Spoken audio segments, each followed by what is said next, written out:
안녕하세요. 김선민 기자입니다. 김선민 기자의 축구 전술 노트 첫 번째 시간으로는 축구계에서 상당히 많이 화제가 됐던 AFC U23 챔피언십에서 벌어진 경기들 중 8강 요르단전에 대해 분석하는 콘텐츠를 가져왔습니다. 이 대회에서 최소 3위 안에 들어야 2020 도쿄올림픽에 나갈 수 있는 출전권을 거머쥘 수 있기 때문에 출전권 확보를 위해서 이 경기에서 무조건적인 승리가 필요한 상황이었습니다. 그만큼 우리나라는 물론 요르단 감독과 선수들도 이 경기에 임하는 각오가 남달랐는데요. 요르단의 이스마일 감독은 경기 전략에 대해서는 필드에서 보여드리겠다, 전술적으로 잘 준비하고 선수들이 그 전술을 잘 이행하는 게 중요하다라고 경기 전 인터뷰에서 밝혔는데요.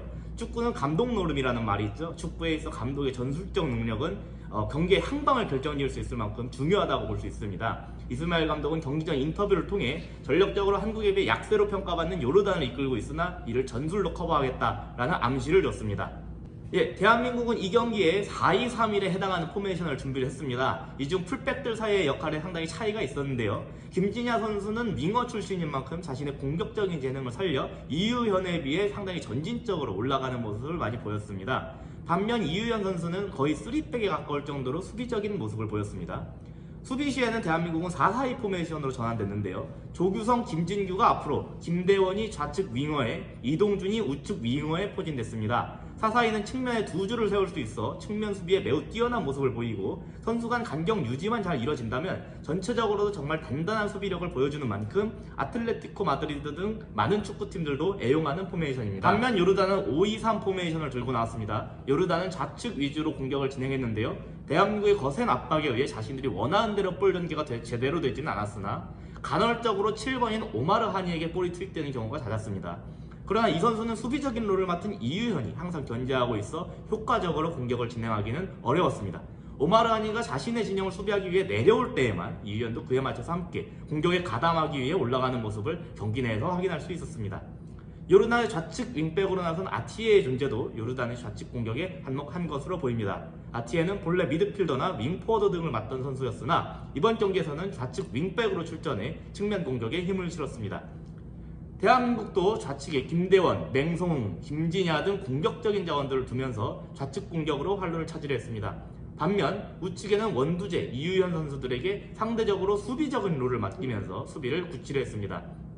이는 요르단의 강점은 없애면서 좌측면에 공격력을 더하는 효과를 가져왔죠.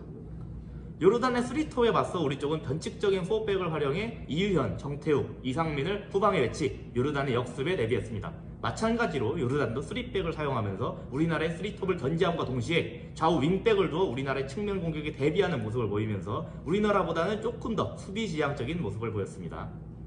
그럼에도 불구하고 세트피스 상황에서 결국 요르단은 실점을 당하고 마는데요. 이후 톱 자리에 있는 14번이 볼 경합 중 경고까지 받자 이스마일 감독은 17번과 14번의 위치를 서로 변경했습니다. 이는 14번 선수의 경고에 대한 부담감이 크게 작용한 것으로 보였습니다. 후반전에 들어가면서 우리나라는 맹성웅을 이동경으로 교체하면서 기존의 8번 김진규가 맡고 있던 공격형 미드필더 자리를 이동경이 맡고 맹성웅의 자리를 김진규가 맡게 됩니다. 득점을 했음에도 불구하고 공격에 고삐를 놓치지 않겠다는 김학범 감독의 의지가 보였습니다. 반면 실점을 한 요르단은 어땠냐? 요르단은 알리아를 좌풀백으로 투입하면서 공격적인 모습으로의 변모를 꾀했습니다. 기존에 좌풀백으로 나섰던 9번 아티에 선수는 우측 윙어로 자리를 옮겼습니다. 교체 투입된 좌측의 알리아는 상당히 높은 지역까지 오버래핑하면서 이우현 선수와 경합하는 모습이 자주 보였는데요. 요르단은 3백이었지만 15번 아로산 선수가 적극적으로 앞으로 튀어나와 중원에서의 숫자 싸움을 도와주기도 하는 등 스토퍼로서의 역할을 충실히 했습니다. 때문에 종종 4백처럼 보이기도 했습니다.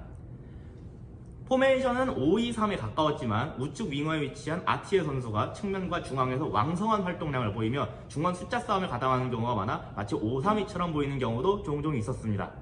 그리고 이 시점부터 요르단의 공격 루트가 기존의 좌측에서 우측으로 변경이 됐는데요. 아티에가 좌풀백에서 우측 윙어로 변경됐기 때문으로 보입니다. 요르단의 공격 전개에 있어 아티에 선수가 얼마만큼 커다란 영향을 갖고 있는지 확인할 수 있는 모습이었습니다.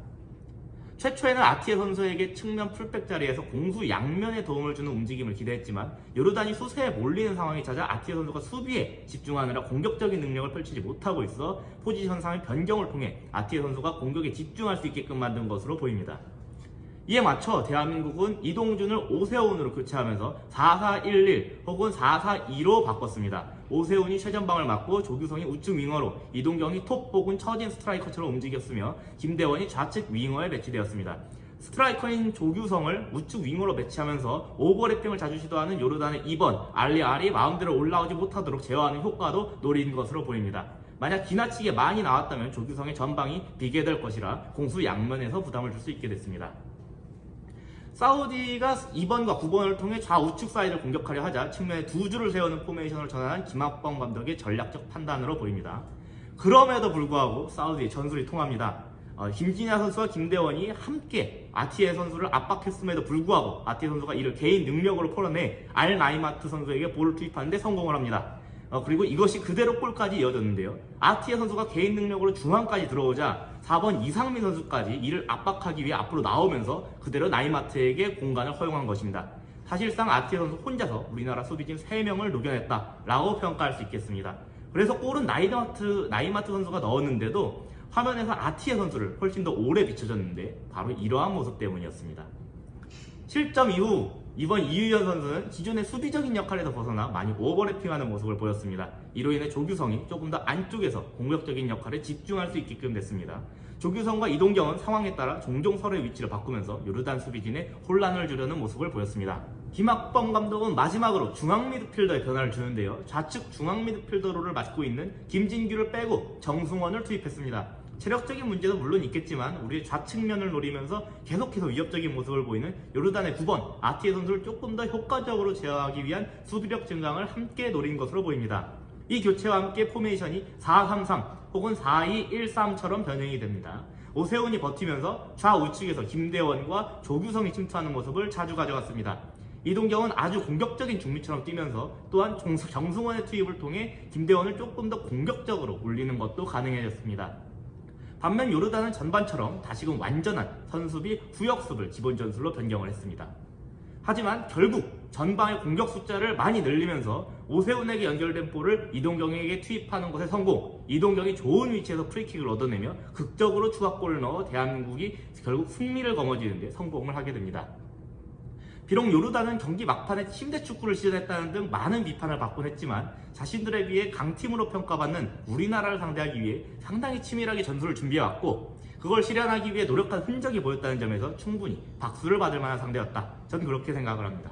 그리고 상황의 변화에 따라 적절하게 전술적으로 변화를 가져간 김학범 감독 정말 대단합니다. 자, 이렇게 감독들 간의 치열한 전술 싸움이 돋보였던 요르단전과의 경기 분석을 마쳐드렸습니다. 사실 이 경기가 결승전도 아니고 시간도 많이 지났기 때문에 가져와도 괜찮을까 많이 고민을 했지만 너무 개인적으로 재밌게 봤던 경기라서 이렇게 선정을 했었습니다.